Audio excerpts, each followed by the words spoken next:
नमस्कार दोस्तों, मैं भावेश और मेरा दोस्त दीपांशु आज आपको 5,600 करोड़ के NACL स्कैम के बारे में बताने जा रहे हैं।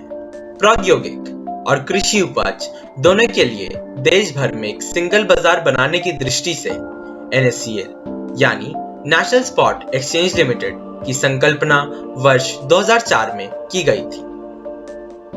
NACL की स्थापना कंपनीज एक्ट 1956 के तहत 18 मई 2005 को multi commodities exchange limited MCX द्वारा महाराष्ट्र राज्य में हुई थी।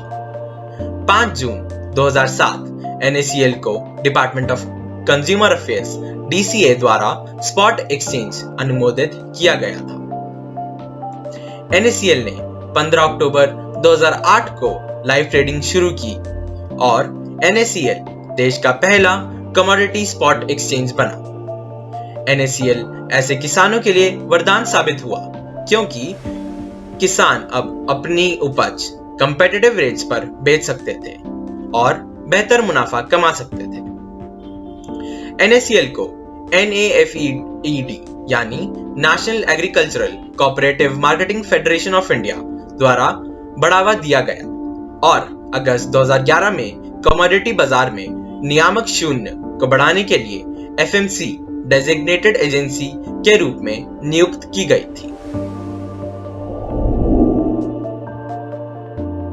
इस सब की शुरुआत तब हुई जब कमोडिटी ट्रेडिंग वॉल्यूम बढ़ाने के लिए 3 एक्सचेंजेस NACL, N-Spot और नेशनल AFMC को एक दिन के फॉरवर्ड ट्रेडिंग कॉन्ट्रैक्ट्स की इजाजत दी गई। इसी के साथ NACL देश का पहला इलेक्ट्रॉनिक कमोडिटी एक्सचेंज बना जहां कॉन्ट्रैक्ट्स की स्पॉट डिलीवरी हो सकती थी। स्पॉट कमोडिटी एक ऐसी कमोडिटी होती है जिसे खरीदार को या तो वर्तमान में या कुछ ही दिनों के भीतर वितरित करने के इरादे से बेचा जाता है। NACL पे कॉन्ट्रैक्ट्स को निपटाने में 25 से 35 दिन तक का समय लेने का इल्जाम लगा। इसे करने के लिए अनुमानित समय अवधि 11 दिन तक की थी। NACL ने नियमों के खिलाफ शॉर्ट सेलिंग को भी अनुमति दी थी। इसके बाद तत्कालीन फॉरवर्ड मार्केट कमीशन FMC ने हस्तक्षेप किया और NACL से मौजूदा कॉन्ट्रैक्ट्स को बंद करने के लिए कहा। यह पेमेंट डिफॉल्ट में समाप्त हुआ। यह संकट तब प्रकाश में आया जब फिजिकल कमोडिटीज को रिकॉर्ड से कम कर दिया गया। गोदाम रसीदें किसी भी फिजिकल कमोडिटी द्वारा समर्थित नहीं थी। जब निवेशकों ने अपने पैसे के लायक वस्तुओं का दावा किया तो उधारकर्ता उन्हें प्रदान नहीं कर सके क्योंकि गोदाम में माल कम था। इस तरह से कमोडिटी मार्केट के सबसे विवादास्पद घोटाले का जन्म हुआ। 27 अप्रैल 2012 को एक कारण बताओ नोटिस में मिनिस्ट्री ऑफ कंज्यूमर अफेयर्स ने NACL से ट्रेडों के संबंध में कुछ स्पष्टीकरण मांगे। NACL ने तुरंत इस नोटिस का जवाब दिया, लेकिन कारण बताओ नोटिस के 1.5 साल बाद तक मंत्रालय द्वारा कोई कार्रवाई नहीं की गई। DCA के आदेश पे NACL को 31 जुलाई 2013 को व्यापार निलंबित कर दिया गया। एक्सचेंज बाजार के अचानक बंद होने के कारण 5,600 करोड़ रुपए का पेमेंट डिफॉल्ट हो गया। सेबी ने इसके बाद Anand Rathi commodities, India Infoline commodities IIFL, Geofin Comtrade, Motilal Oswal commodities और फिलिप कमोडिटीज नामक 5 ब्रोकरों को कारण बताओ नोटिस जारी किए। बिना डिलीवरी सुनिश्चित रिटर्न का वादा करके NACL कॉन्ट्रैक्ट्स को गलत तरीके से बेचने के आरोप में ये ब्रोकर्स पाए गए थे। 3 मार्च 2015 को EOW मुंबई ने NACL मामले में 3 ब्रोकर्स को गिरफ्तार किया। गिरफ्तार किए गए लोगों में Amit Rathi, managing director of Anand Rathi financial services limited, CB Krishnan, Geojit Comtrade limited और Chintan Modi of India Infoline limited. तीनों पर NACL उत्पादों की गलत बिक्री, धोखाधड़ी, आपराधिक साजिश सहित आरोप लगाए गए थे। यह घोटाला पहले प्रमोटर्स और की एम्प्लॉइज द्वारा की गई धोखाधड़ी की तरह लग रहा था, लेकिन जैसे जैसे जांच तेज हुई, बड़े दलाल और वित्तीय खिलाड़ी रेडार के दायरे में आने लगे। ये कथित तौर पर अपने क्लाइंट्स को इस ट्रेडिंग सर्कल में जानबूझकर पेश करने में शामिल थे। दलाल फर्जी योजनाओं का विज्ञापन करके अपनी ड्यूटी में असमर्थ रहे और इन्वेस्टर्स को कमोडिटी सेगमेंट में व्यापार करने का लालच दिया। अधिकांश मामलों में उन्हें अज्ञानी इन्वेस्टर्स की ओर से कथित तौर पर व्यापार करते हुए पाया गया।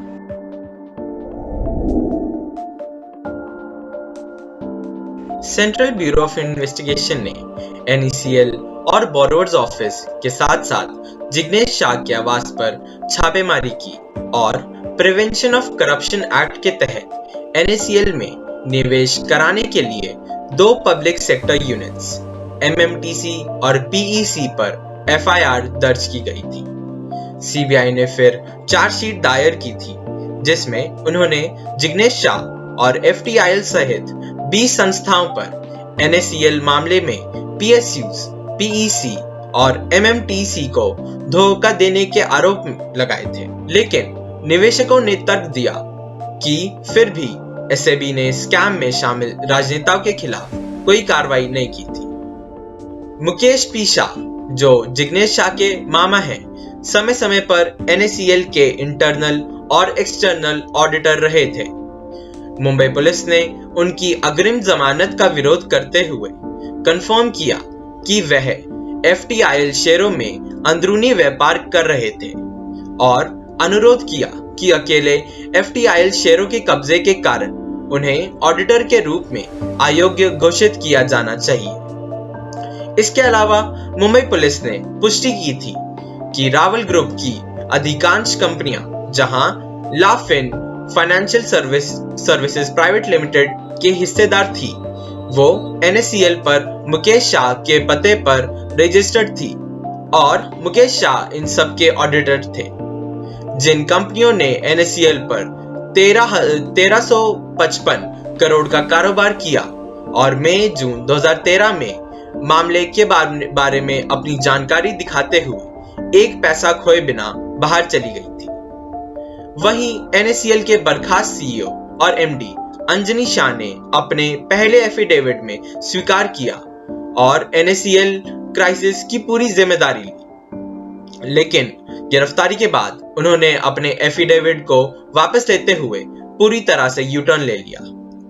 EOW अधिकारियों को अपने हिरासत में दिए गए बयान में अंजनी शाह ने जिग्नेश शाह को सीधे तौर पर दोषी ठहराया और यहां तक कि उन्हें पूरे संकट का मास्टरमाइंड कहा। सिन्हा ने यह भी दावा किया कि शाह ने उनके और उनकी पत्नी के पासपोर्ट जबरन छीन लिए और उनसे कन्फेशन स्टेटमेंट्स पर हस्ताक्षर करवाए, जो कथित तौर पर FTIL द्वारा तैयार किए गए थे। MPID एक्ट के तहत NACL के अधिकारियों और 24 डिफॉल्टर्स को मुंबई पुलिस के इकोनॉमिक ऑफेंसेस विंग द्वारा बुक किया गया था। EOW ने मुख्य रूप से व्यापारियों के पैसे की रिकवरी के लिए MPID एक्ट लागू किया था, जो प्रमोटर्स की संपत्ति से जुड़ा था, लेकिन अगस्त 2019 में बॉम्बे हाई कोर्ट ने माना कि NACL एक वित्तीय संस्थान नहीं था, इसलिए MPID एक्ट के तहत NACL के बैंक खातों और संपत्तियों को नोटिफिकेशन से हटा दिया गया था।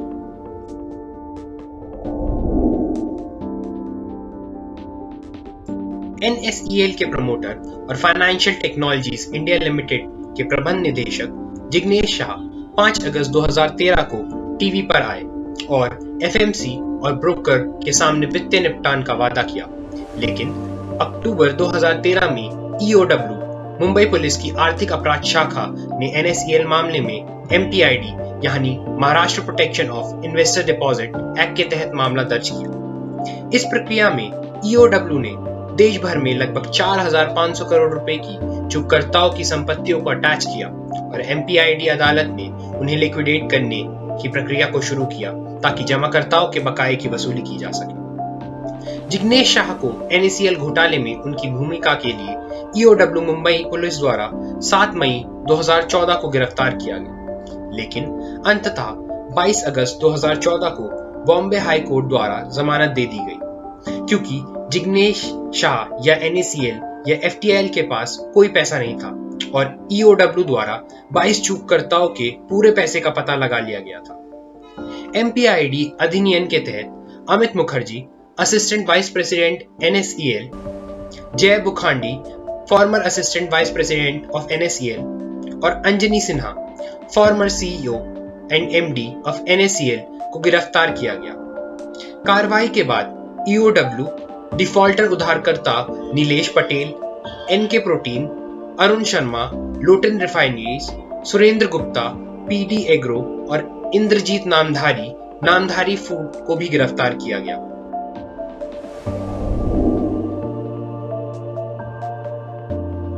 ब्रोकर्स के खिलाफ प्राथमिक आरोप यह था कि उन्होंने कमोडिटीज में अपने निवेश को आकर्षित करने के लिए ग्राहकों से झूठे वादे किए थे। यह आश्वासन ग्राहकों को जोखिम मुक्त रिटर्न की सीमा तक दिया गया था। उन्होंने पेयर ट्रेड्स के माध्यम से स्पॉट मार्केट में आर्बिट्राज के अवसर को बढ़ावा दिया। ग्राहकों को यह विश्वास दिलाया गया था कि पेयर ट्रेड्स बैकिंग स्टॉक द्वारा की गई है। सेबी को यह भी संदेह था कि ब्रोकर ने क्लाइंट कोड संशोधन में हेरफेर किया था। साथ ही सेबी ने ब्रोकर के खिलाफ अपने आदेश में कहा था कि ये ब्रोकर ग्राहकों के नाम पर उनकी अनुमति के बिना ट्रेड करते थे। इन ब्रोकर्स ने कथित तौर पर ग्राहकों को अपने खाते में डेबिट बैलेंस के बावजूद ट्रेडों को एग्जीक्यूट करने की अनुमति दी। इन ब्रोकर्स ने ग्राहकों के खाते और संगठन के खाते के फंड को अलग नहीं किया।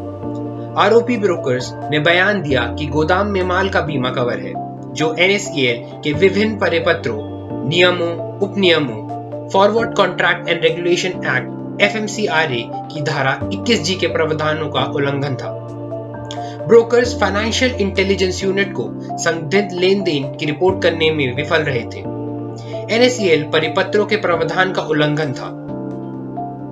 बॉम्बे हाई कोर्ट के फैसले के 7 साल बाद भी ऐसा कुछ भी नहीं हो पाया है जो NSEL या FTIL को इस धोखाधड़ी के पैसों से जोड़ सके। वास्तव में यह पाया गया है कि NSEL संकट के पीछे असली अपराधी डिफॉल्टर्स, ब्रोकर्स और उनके ग्राहक थे, जो इन्वेस्टर के रूप में सामने आए, लेकिन जो वास्तव में केवल फर्जी व्यापारी थे। जो एक्सचेंज के अधिकारी कभी कभी ब्रोकर्स और उनके धोखेबाज ग्राहकों के साथ होते थे, लेकिन असली अपराधी ब्रोकर्स थे जो एक्सचेंज के अधिकारियों को लुभाते थे।